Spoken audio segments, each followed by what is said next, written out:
Bună, dragii mei! Bine ați venit la Taroterapia! Astăzi facem o citire interactivă, atât pentru cei dintre voi care sunt singuri, cât și pentru cei dintre voi care sunt într-o conexiune sau întreabă despre cineva anume. Grupul 1 cu tarotul Lenormand este dedicat celor dintre voi care sunt singuri, ce urmează să apară în viața voastră în perioada următoare.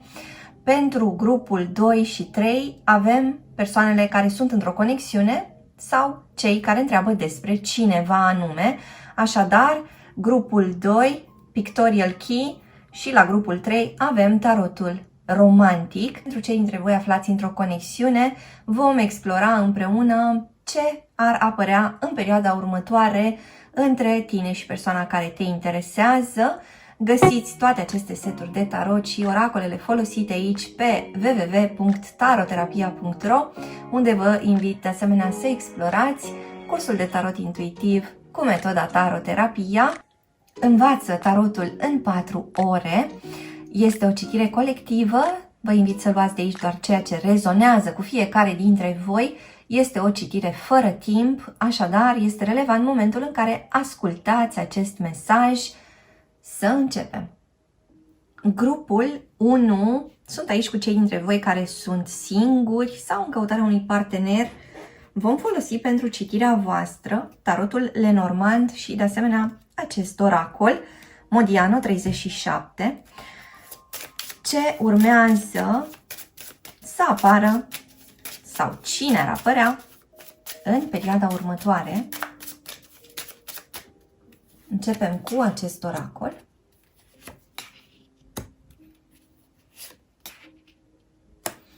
Și avem aici pe cineva într-un semn de foc sau cu un ascendent într-un semn de foc. O persoană cu părul șaten, posibil să poarte mustață sau barbă dacă vorbim despre un bărbat, posibil să aibă părul ondulat dacă vorbim despre o femeie. Este o persoană care își caută activ un partener.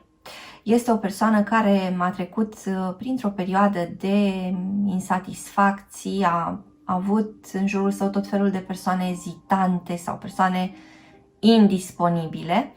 Vorbim de asemenea despre o persoană care are în plan financiar ceva realizări frumoase în perioada următoare. De asemenea, cineva urmează să schimbe locuința sau se vorbește despre a face ceva îmbunătățiri locuinței voastre. Avem o carte foarte interesantă care vorbește despre a aduce în prim plan niște lucruri care vă bucură. Ceva vine către voi din abundență în perioada următoare. Haideți să explorăm mai departe.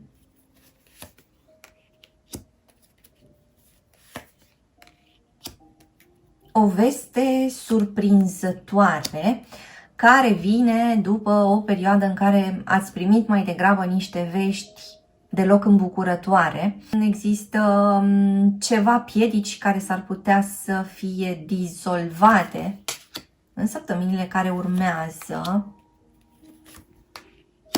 Energia feminină care stă destul de mult pe gânduri, energia feminină care nu are foarte multă încredere în această perioadă. Energia feminină care vrea cumva să afle foarte multe detalii despre oricine ar apărea nou în viața sa. Vorbim aici de asemenea despre o persoană dintr-un semn de aer sau o persoană cu ochii verzi sau albaștri care v-ar putea face o propunere în perioada următoare. Haideți să vedem la ce se referă această propunere. Poate fi inițial o invitație la o ieșire, de exemplu o invitație la o cafea.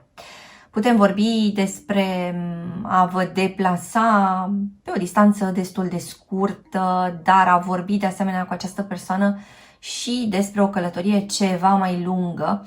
O persoană care își dorește să aibă lângă el sau lângă ea pe cineva cu care să experimenteze niște lucruri noi. Adică vorbim despre cineva care, de exemplu, își dorește să viziteze un oraș nou sau o țară nouă și îți vorbește ție, ascultătorule, despre planurile sale și te întreabă cum ar fi dacă ați merge împreună.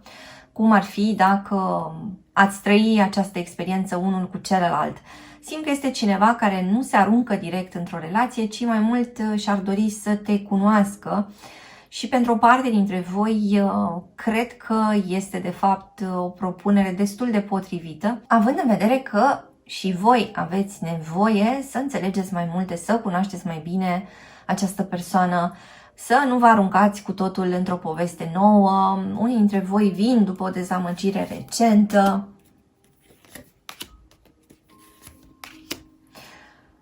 Cineva care se manifestă destul de pasional, cineva care este și destul de gelos. S-ar putea ca o parte dintre voi să se întâlnească în perioada următoare cu un fost partener, cu un fost vecin sau cu un fost coleg, dar cineva care a fost mai mereu cu atenția îndreptată asupra voastră. Mai simt aici de asemenea că o parte dintre voi s-ar putea să cunoască o persoană mai tânără dintr-un semn de aer sau dintr-un semn de pământ, care este destul de geloasă, destul de posesivă, da, care se întreabă la orice interacțiune de-a voastră care este scopul și dacă de acolo poate să iasă ceva mai mult. Da? Cineva care se teme, de fapt, că s-ar putea să nu fiți cu toată atenția voastră îndreptată către el sau către ea. Haideți să explorăm în continuare. O parte dintre voi s-ar putea să afle că o femeie dintr-un semn de aer sau dintr-un semn de apă nu a fost tocmai sinceră și de asemenea s-ar putea să apară aici o noutate în plan profesional. Pentru alții dintre voi se anunță o schimbare în următoarele săptămâni, se anunță ceva ce mă aduce bucurie, da? Este o surpriză plăcută în plan profesional. Speranța cuiva singur, o persoană divorțată sau o persoană rămasă fără partener în ultimele 6 luni, care ar spera la ceva cu voi, cineva care este destul de hotărât, cineva care punctează foarte repede intențiile sale. Vorbim aici de asemenea despre o persoană născută în luna aprilie, în luna octombrie sau în luna iunie, care s-ar putea să vă dea târcoale. Cine sau ce vine către voi în perioada următoare?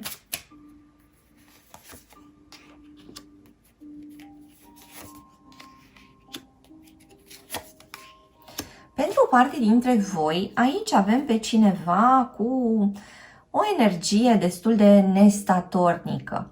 Vorbim despre o persoană născută în pești, în rac sau în capricorn, care s-ar putea să vă facă avansuri.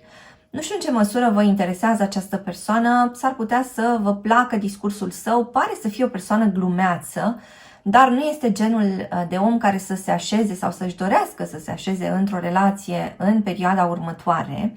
De asemenea, mai apare aici ceva surprinzător care are legătură cu cercul vostru de prieteni. Haideți să explorăm în continuare.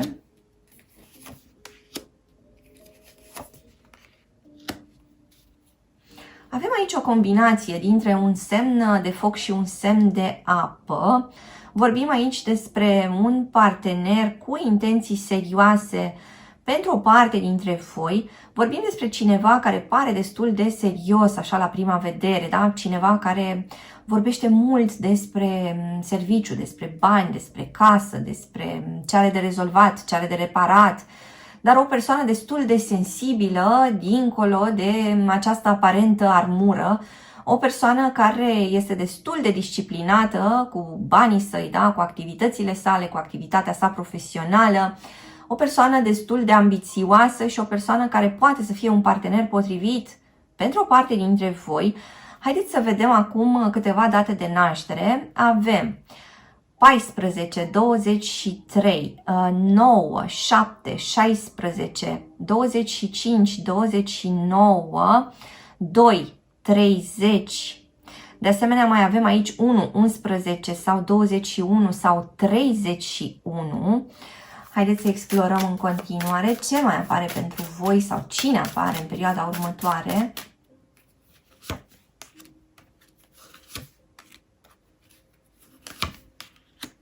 o parte dintre voi simt că după o perioadă lungă de pauză, după o perioadă lungă de stat singuri, veți intra în contact cu o persoană interesantă. Și din nou avem aici detaliile cuiva care este foarte serios cu inițiativele sale, cineva care e foarte serios în privința muncii sale și cineva care își caută un partener sau o parteneră pe măsură.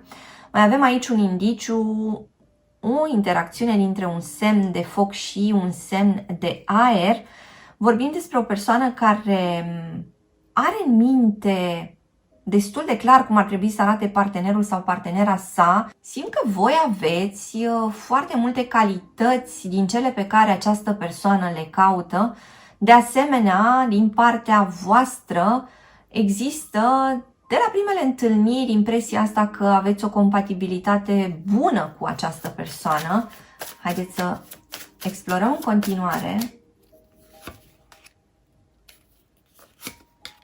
Parcă nu renunțați deloc la ceea ce vă doriți voi, parcă nu doriți să reluați un ciclu nefuncțional din trecutul vostru, doriți această cheie către poarta nouă, da? Către acel drum nou, pe care să îl gestionați de data asta cu mai multă atenție sau cu mai multă înțelepciune. Pare că puteți intra într-o nouă conexiune având alte abilități, având, evident, experiențe mai multe, da? Și experiențe mai bogate la activ, ceea ce vă face să alegeți cu grijă și să alegeți destul de bine de data asta. Îți mulțumesc că ai fost cu mine astăzi, te aștept și data viitoare. Între timp, hai pe www.taroterapia.ro. Găsești aici cursuri de tarot cu metoda taroterapia, citiri personalizate, seturi de tarot, oracole, cărți și alte surprize. Dă un like, lasă un comentariu și abonează-te la acest canal dacă ți-a plăcut acest video, iar până data viitoare să ai grijă de tine! Sunt aici cu grupul 2, cu cei dintre voi care au ales acest set de tarot, Pictorial Key, și avem de asemenea pentru citirea voastră acest oracol al momentelor mistice și explorăm împreună ce ar putea să apară în perioada următoare în această conexiune. Începem cu tarotul. Din partea acestei persoane avem o schimbare, din partea ta, ascultătorule, avem o energie a vindecării. Ceva se așează pentru tine. Ceva începe să fie extrem de plăcut și de satisfăcător pentru tine. Interesant că am pornit această citire și au apărut deja două arcane majore. Avem aici pe cineva însăgetător. Avem aici pe cineva într-un semn de foc, de asemenea, care ar putea interacționa cu cineva dintr-un semn de apă. Haideți să vedem mai departe ce apare în această conexiune în perioada următoare. Două persoane care se regăsesc. Energia lui 6 de cupe alături de această energie a magicianului. Adică parcă s-ar redeschide un nou capitol cu aceeași persoană. Pentru unii dintre voi persoana asta părea plecată sau la mare distanță, o persoană absentă sau o persoană indisponibilă, și totuși ceea ce se anunță aici are legătură cu o regăsire, o reaprindere a lucrurilor dintre voi doi. Haideți să explorăm în continuare. Avem aici de asemenea pe cineva în Scorpion, Gemeni, Rac, Fecioară sau Pești. Haideți să vedem din acest oracol al momentelor mistice. Pentru tine o călătorie, ascultătorule, iar pentru această persoană acest cuib în care ar vrea să stea și să se simtă protejată, sau cineva care se întoarce în cuib, cineva care vrea să creeze ceva împreună cu tine, cineva care vrea să facă, de exemplu, casă cu tine, ascultătorule. Sau cineva care simte că este foarte frig în afara cuibului. Sau cineva care se simte neprotejat. Se simte singur sau izolat. Pentru tine, aceste lucruri pe care această persoană le simte s-ar putea să ducă la o călătorie interioară foarte interesantă. Pe tine te interesează, ascultătorule, ce fel de schimbări face această persoană. Și te interesează, de asemenea, să fii acolo atunci când aceste schimbări se întâmplă. Și mă întreb cum rezonează cu voi. Avem până acum persoane care sunt născute în luna ianuarie, în luna noiembrie, în luna septembrie, în iulie, în luna mai sau de asemenea în luna aprilie. Haideți să explorăm mai departe.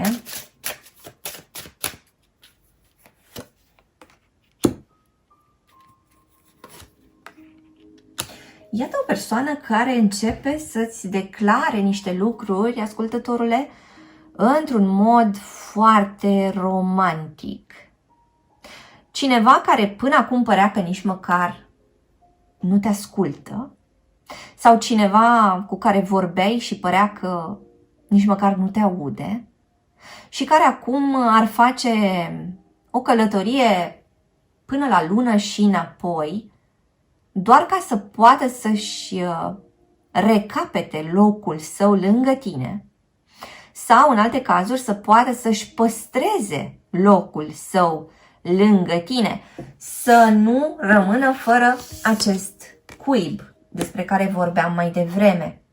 Cineva care se îmbracă în alb, adică vrea să vorbească folosind adevărul și nu diverse motive construite, da, sau tot felul de scuze. La fel de interesant este că în energia acestei persoane, iată, privirea sa este îndreptată către tine, în timp ce tu, ascultătorule, aproape resemnat, dar nu până la capăt, ai această poziție cu spatele întors. Adică ceea ce spune această persoană trebuie să fie suficient de interesant și suficient de realist, astfel încât tu să poți să te întorci din nou cu fața către el sau către ea. Ceea ce înseamnă că această persoană ți-a pricinuit ceva supărări. Înseamnă că această persoană nu s-a comportat tocmai pe placul tău, ascultătorule.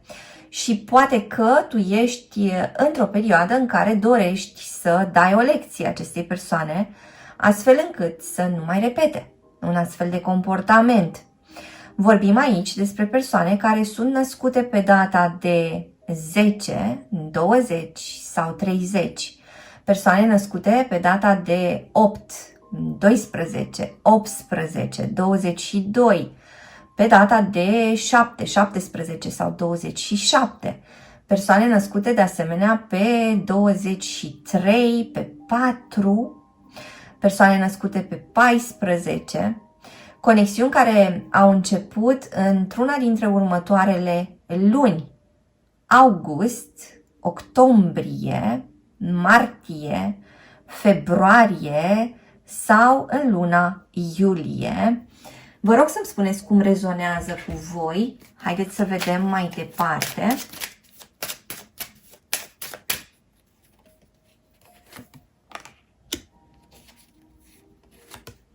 Iată din nou în energia acestei persoane culoarea alb. Acest trandafir alb al speranței. Cineva care își dorește ca lucrurile să se îmbunătățească între voi doi. Cineva care are ceva planuri interesante de viitor cu tine, ascultătorule. Tu simți că mai ai de investigat. Tu simți că trebuie să te duci în adâncuri și vrei să ajungi cumva la rădăcina lucrurilor. Ai vrea să te asiguri de fapt că această persoană respectă esența a ceea ce tu îți dorești.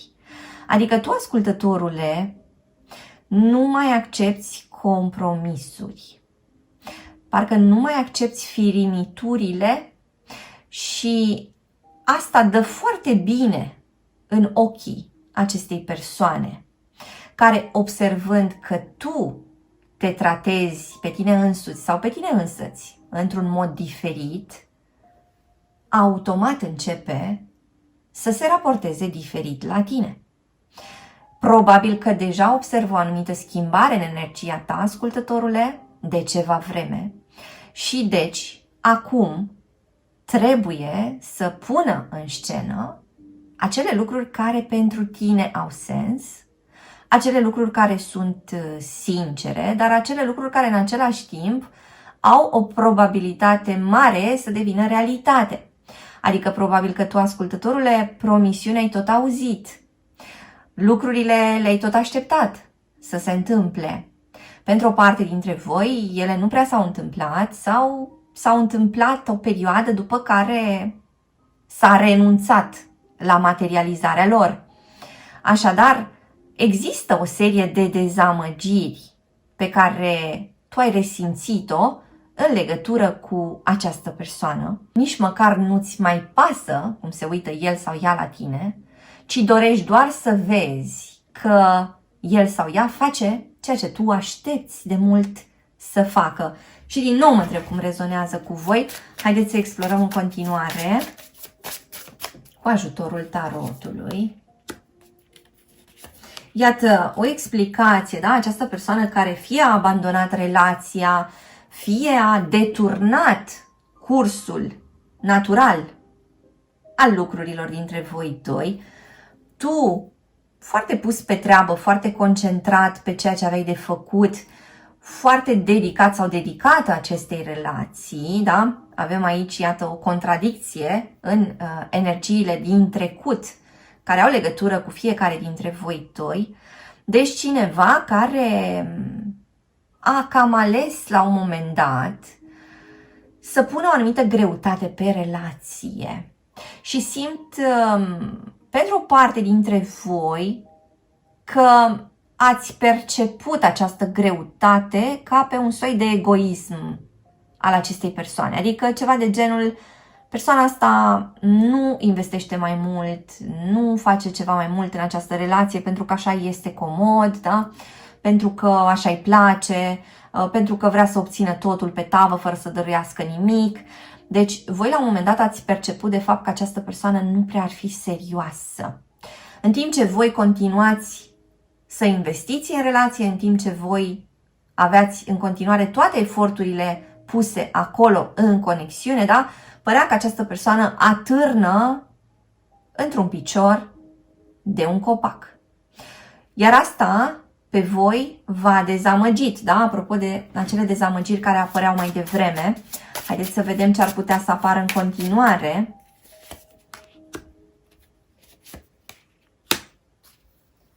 Cineva din Taur sau cineva dintr-un semn de pământ care primește un mesaj de împăcare.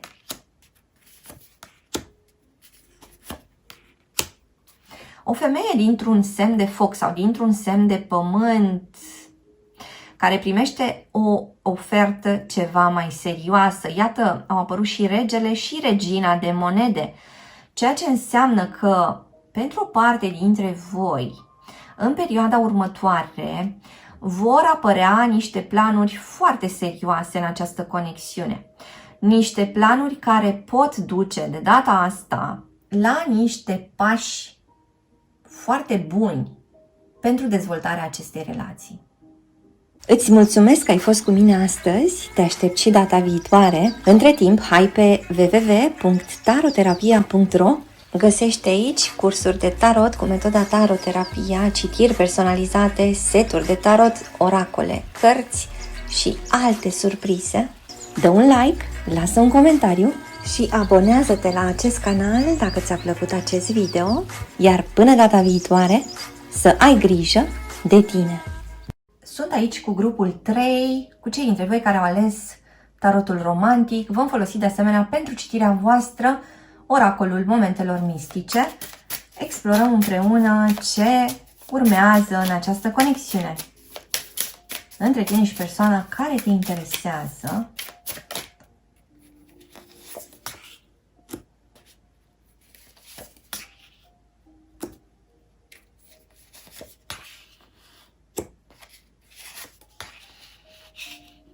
Iată aici o persoană care trebuie să-și demonstreze în perioada următoare puterea.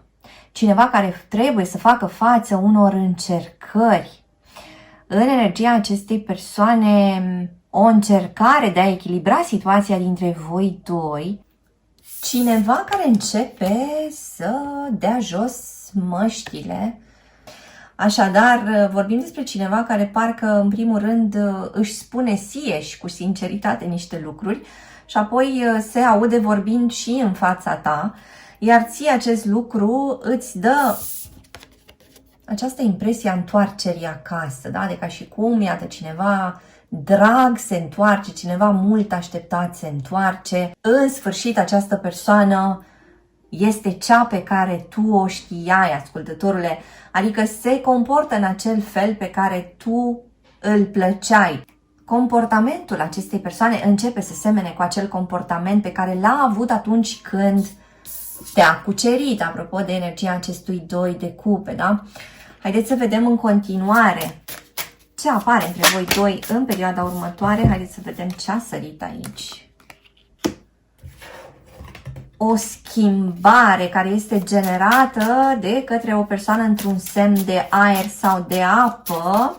La ce se referă această schimbare?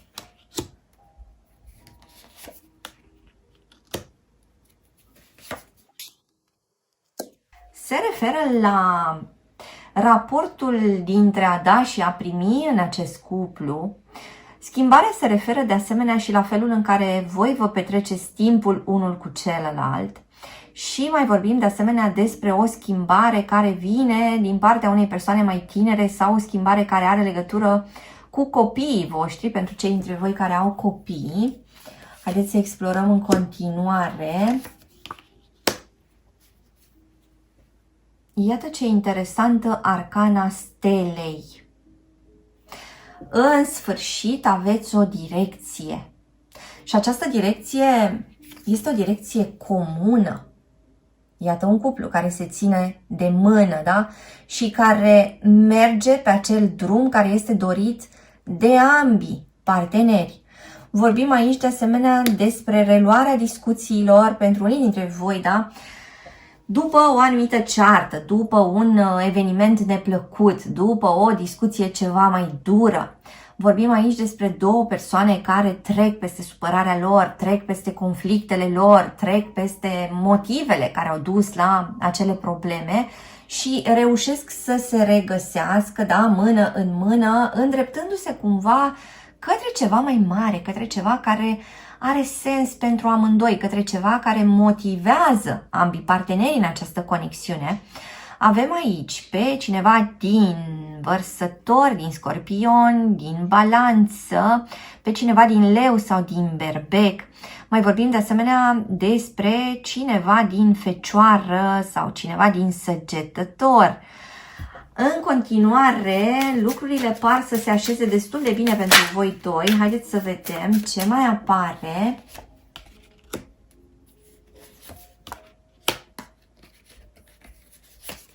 O ieșire într-un parc de distracții sau parcă mergeți împreună într-un anumit loc, locul vostru, banca voastră, parcul vostru, orașul vostru, da? Plaja voastră, s-ar putea să regăsiți unul cu celălalt un anumit loc care era definit ca locul vostru. Fie că este locul în care v-ați întâlnit prima dată, fie că vorbim despre ceva ce voi frecventați într-o anumită perioadă, după care v-ați oprit. Iată pe cineva care reușește să mai destindă puțin atmosfera, adică vorbim despre a relua discuțiile, așa cum vedeam mai devreme, dar în același timp a schimba cumva tonul acestor discuții, adică nu doar niște discuții foarte serioase și două fețe foarte încruntate, ci hai să discutăm cumva și folosind o altfel de energie, da? hai să zâmbim un pic, că atunci când zâmbim parcă lucrurile se pot rezolva diferit. Cam asta ar fi abordarea acestei persoane în perioada următoare. Iată pe cineva de asemenea dintr-un semn de foc care interacționează cu altcineva dintr-un semn de foc sau cineva dintr-un semn de foc care interacționează cu cineva dintr-un semn de aer. Persoana asta parcă vrea să se urce pe scenă și să țină un întreg show pentru tine, ascultătorule. Adică vorbim despre cineva care parcă ți arată că a început să rezolve niște lucruri, că problemele sale nu mai sunt la fel de mari, că nu are doar bunăvoință de data asta, dar uite, a și muncit la anumite lucruri și uite, încep să se vadă ceva rezultate. Rezultate pe care tu le aștepți foarte mult, având în vedere această regină de monede. În continuare, iată cineva care parcă se ia la întrecere cu sine însuși. Deci, în primul rând, simt că a aborda situația asta dintre voi doi într-un fel nou are legătură cu ceva ce această persoană și-a propus. De ca și cum și-a setat un obiectiv să rezolve problemele dintre voi și să fie mult mai prezent sau mai prezentă acolo, da? În relație, în conexiune. Să mai renunțe la ieșiri cu alte persoane, să mai renunțe la a da importanță, de exemplu, unor influențe care până acum au avut și ele rolul lor, de multe ori negativ, în povestea voastră. Mă întreb cum rezonează cu voi. Avem până acum următoarele date de naștere: 25, 15 sau 5, 3, 27, 28, 8, 18, 10, 20 sau 30. Persoane născute de asemenea pe data de 3, 13 sau 23, pe data de 9, 19 sau 29, persoane născute în luna februarie, în luna aprilie, în luna ianuarie, în luna mai, în luna iulie, în septembrie sau în decembrie. Ce ar urma să apară între voi doi în perioada următoare? Un anunț foarte important. Iată cineva parcă ar cumpăra un colier sau cumpără o bijuterie și vine cu această bijuterie pe neașteptate. Anunțul ăsta important pare să vină din energia acestei persoane. Haideți să vedem din acest oracol al momentelor mistice ce se anunță între voi doi.